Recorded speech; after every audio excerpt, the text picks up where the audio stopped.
मरकस की इंजील और उसका 7वां बाब जो 37 आयात पर मुश्तमिल है। फिर फरीसी और बाज फकी उसके पास जमा हुए। वो यरूशलेम से आए थे और उन्होंने देखा कि उसके बाज शागिर्द नापाक यानी बिन धोए हाथों से खाना खाते हैं, क्योंकि फरीसी और सब यहूदी बुजुर्गों की रवायत के मुताबिक जब तक अपने हाथ खूब धो ना लें नहीं खाते, और बाजार से आकर जब तक गुस्ल ना कर लें नहीं खाते, और बहुत सी बातों के जो उनको पहुंची हैं पाबंद हैं, जैसे प्यालों और लोटों और तांबे के बर्तनों को धोना। बस फरीसियों और फकीहों ने उससे पूछा, क्या सबब है कि तेरे शागिर्द बुजुर्गों की रिवायत पर नहीं चलते बल्कि नापाक हाथों से खाना खाते हैं?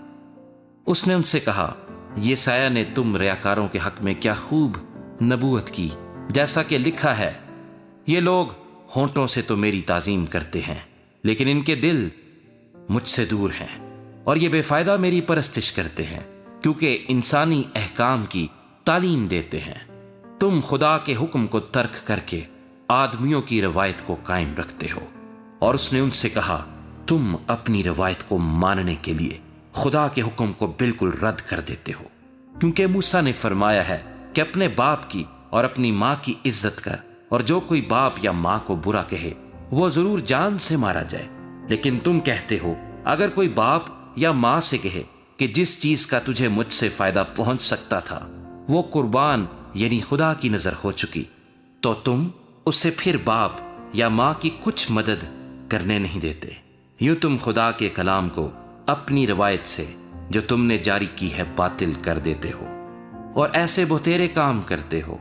और वो लोगों को फिर पास बुलाकर उनसे कहने लगा, तुम सब मेरी सुनो और समझो, कोई चीज बाहर से आदमी में दाखिल होकर उसे नापाक नहीं कर सकती, मगर जो चीजें आदमी में से निकलती हैं वही उसको नापाक करती हैं। अगर किसी के सुनने के कान हों तो सुन ले।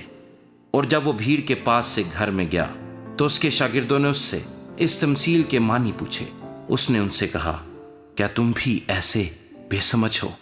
क्या तुम नहीं समझते कि कोई चीज जो बाहर से आदमी के अंदर जाती है उसे नापाक नहीं कर सकती, इसलिए कि वो उसके दिल में नहीं बल्कि पेट में जाती है और मजबले में निकल जाती है।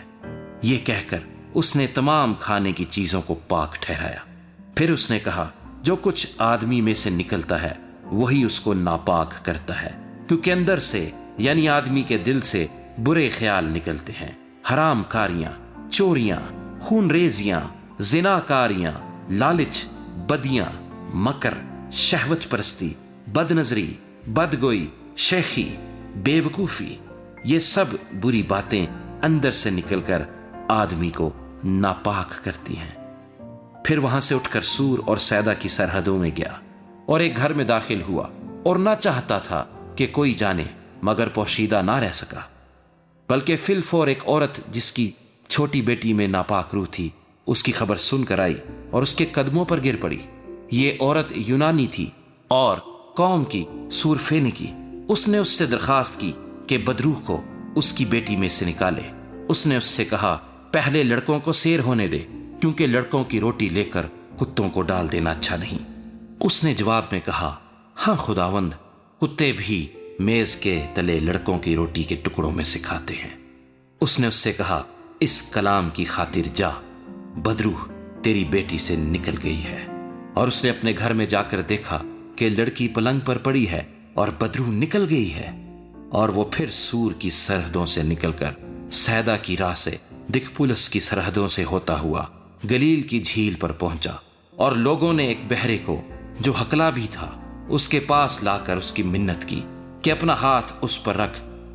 वो उसको भीड़ में से अलग ले गया और अपनी उंगलियां उसके कानों में डाली और थूक कर उसकी जबान छुई और आसमान की तरफ नजर करके आह भरी और उससे कहा, इफ्ताह यानी खुल जा। और उसके कान खुल गए और उसकी जबान की गिरा खुल गई और वह साफ बोलने लगा। और उसने उनको हुक्म दिया कि किसी से ना कहना, लेकिन जितना वो उनको हुक्म देता रहा उतना ही ज्यादा वो चर्चा करते रहे।